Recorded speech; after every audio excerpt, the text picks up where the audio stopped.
জয়গুরু। পরম প্রেমময় পরম দয়ালের চরণে শত সহস্র কোটি আভূমি প্রণাম জানাই। আপনাদের প্রতি প্রত্যেককে জানাই আন্তরিক জয়গুরু। আজকের আলোচনার বিষয় হলো যাজন।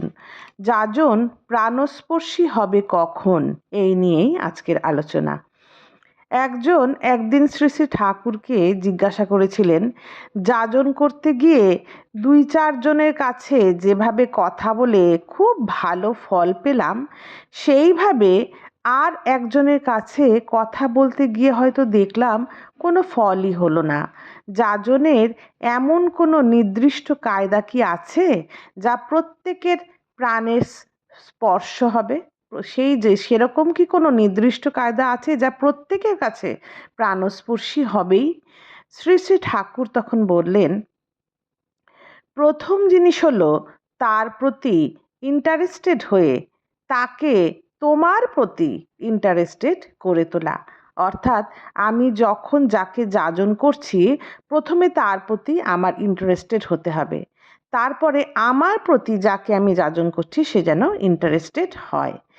তারপর যার যেমন চাহিদা, বৈশিষ্ট্য ও ঝোঁক, সেই অনুযায়ী তার সঙ্গে কথা বলতে হয়, ব্যবহার করতে হয়। যাজনের কোনো একঢালা নিয়ম নেই, প্রত্যেকটা মানুষই আলাদা। মানুষটাকে বোধ করে সেই তালে চলতে হবে, বলতে হবে। একঘেয়ে রকম হলে ভালো হয় না। আদর্শ উদ্দেশ্য ঠিক রেখে নটের মতো হতে হবে, যেখানে যেমন সেখানে তেমন পোজ করতে হবে। অষ্টপাশ মুক্ত না হলে মানুষ কিন্তু সাবলীল ও সরগর হয় না। ভাব যদি অকৃত্রিম হয় এবং তার অভিব্যক্তি যদি অবাধ, সহজ ও শোভন হয়, তবে তা প্রত্যেকের প্রাণ স্পর্শ করে। তাই ভাবমুখী হয়ে থাকতে হয়। একটা ইষ্টরঙ্গিল, আনন্দময়, কর্মমুখর উল্লাস জাগিয়ে রাখতে হয় প্রাণে। কি সুন্দর শ্রী শ্রী ঠাকুর বললেন, ভাব যদি অকৃত্রিম হয় এবং তার অভিব্যক্তি যদি অবাধ, সহজ ও শোভন হয়, তবে তা প্রত্যেকের প্রাণ স্পর্শ করে। তাই ভাবমুখী হয়ে থাকতে হয়। একটা ইষ্টরঙ্গিল, আনন্দময়, কর্মমুখর উল্লাস জাগিয়ে রাখতে হয় প্রাণে। ওই হয়নমুখী উল্লাসের হাওয়া একের থেকে চালিয়ে যায় অন্যের ভেতর। হয়নমুখী মানে হয়ে ওঠা, যে এমন উল্লাস মনে জাগিয়ে রাখতে হয়, এমন আনন্দের ভাব মনে জাগিয়ে রাখতে হয়, আমরা যেন হয়ে উঠি, আমরা যেন তার হয়ে উঠি। ওই হয়নমুখী উল্লাসের হাওয়া একের থেকে চালিয়ে যায় অন্যের ভিতর। যাজন এমনই করে চরিত্রে শত হয়ে ওঠে। সব কিছুর ভেতর দিয়ে আবার মধুর ও শক্তিমান ব্যক্তিত্বের দোতনা ফুটে ওঠা চাই। হালকা ও দুর্বল ব্যক্তিত্ব নিয়ে কিন্তু মানুষের অন্তরে প্রভাব বিস্তার করা যায় না। তারপর আরেকজন জিজ্ঞাসা করলেন, সবার ব্যক্তিত্ব তো মধুর ও শক্তিমান হয় না, দুর্বল ব্যক্তিত্ব যাদের, তারা কি করবে? শ্রী শ্রী ঠাকুর প্রত্যুত্তরে বললেন, কনভিকশন বা প্রত্যয় যার যত পাকা, ব্যক্তিত্ব তার তত শক্তিশালী হয়ে ওঠে।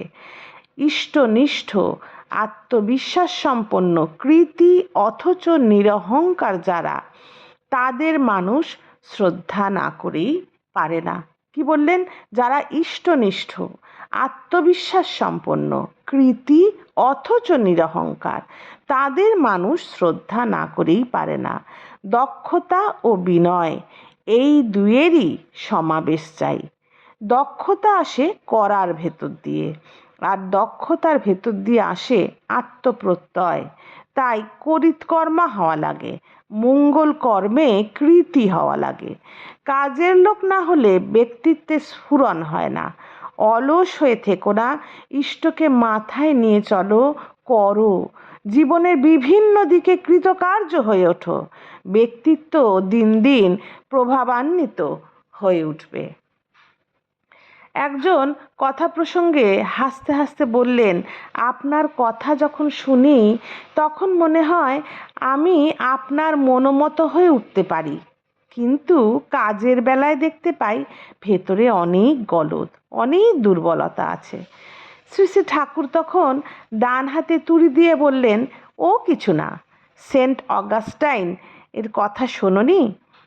তিনি নাকি না করেছিলেন দুনিয়ার এমনতর অপকর্ম নেই, কিন্তু সেই মানুষের এমন পরিবর্তন হয়ে গেল যার কোনো তুলনাই হয় না। সব রকম দুর্বলতা ও অপকর্মের অভিজ্ঞতাকে পরে তিনি কাজে লাগালেন তার যাজনে। কত পাপী তাপী উদ্ধার হয়ে গেল তার সান্নিধ্যে এসে। তাই কারোর হতাশ হওয়ার কারণ আছে বলে আমার মনে হয় না। চাই একটু সিনসিয়ার উইল, আন্তরিক ইচ্ছা, আর কিছু না। শ্রী শ্রী ঠাকুর কি সুন্দর বললেন, চাই একটু সিনসিয়ার উইল, আন্তরিক ইচ্ছা, আর কিছু না। জোরের সঙ্গে আমি বলছি, শ্রী শ্রী ঠাকুর বললেন, জোরের সঙ্গে আমি বলছি, খুব পারেন, ঢের পারেন, এখনই পারেন, ইতস্তত করবেন না। যা করবি তুই বুঝলি মনে, এক ঝাঁকিতে কর তাহা, সমানে চল সেই চলনে, এমনি চলাই ঠিক রাহা। বাণীটি আরেকবার পড়ছি, যা করবি তুই বুঝলি মনে, এক ঝাঁকিতে কর তাহা, সমানে চল সেই চলনে, এমনি চলাই ঠিক রাহা।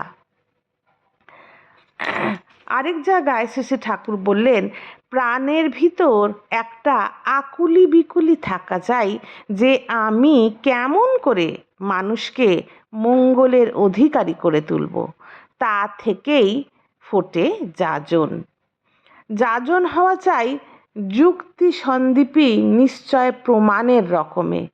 চোখ, কান, নাক, মুখ, হাত নাড়া সব দিয়েই কনভিকশন বা প্রত্যয় বিচ্ছুরিত হয়। মনটা পৃষ্ঠ টানে কানায় কানায় ভরে থাকবে, মনটা পৃষ্ঠ টানে কানায় কানায় ভরে থাকবে। যে কোনো প্রবৃত্তিই থাক, তাকেই জড়িয়ে থাকবে। যেমন চিত্রার হয়েছিল তুকরামের প্রতি অনুরাগের ফলে। শ্রী শ্রী ঠাকুর আরেক জায়গায় বললেন, যাজকের জিদ থাকবে, মানুষকে কষ্ট পেতে দেব না, পড়তে দেব না, মরতে দেব না। এমনতর একটা ধনুক ভাঙা পণ নিয়ে যদি চলে ও আরে হাতে লাগে, দেশের চেহারা ফেরাতে কি দেরি লাগে নাকি? অন্যের গায়ে ব্যথা লাগলে আমার গায়ে তার চেটটা যদি কিছুমাত্র অনুভব না করি, তাহলে কি শুধু পোশাকই সমবেদনায় কাজ হবে? অনুভব থাকা চাই, কিন্তু অনুভব করে অভিভূত হয়ে পড়লে হবে না। সাহস ও শক্তির সঙ্গে তার প্রতিকার করা চাই। দুঃখ কষ্টের ভেতরে পড়ে মানুষ যাতে নিস্তেজ হয়ে না পড়ে, বরং তার ভেতর দিয়েই উন্নতির পথ করে নেয়, তেমনতর বল সঞ্চারিত করে দিতে হয় মানুষের ভেতরে। অমনতর চলন নিজের স্বভাবগত করে নিতে না পারলে শুধু মৌখিক উপদেশে মানুষের ভেতর প্রেরণা সঞ্চার করা যাবে না। একটা যুক্তিসঙ্গত, সক্রিয়, আশাবাদী দৃষ্টিভঙ্গি নিয়ে অটুট নিষ্ঠায় ইষ্টের পথে চলতে হয়।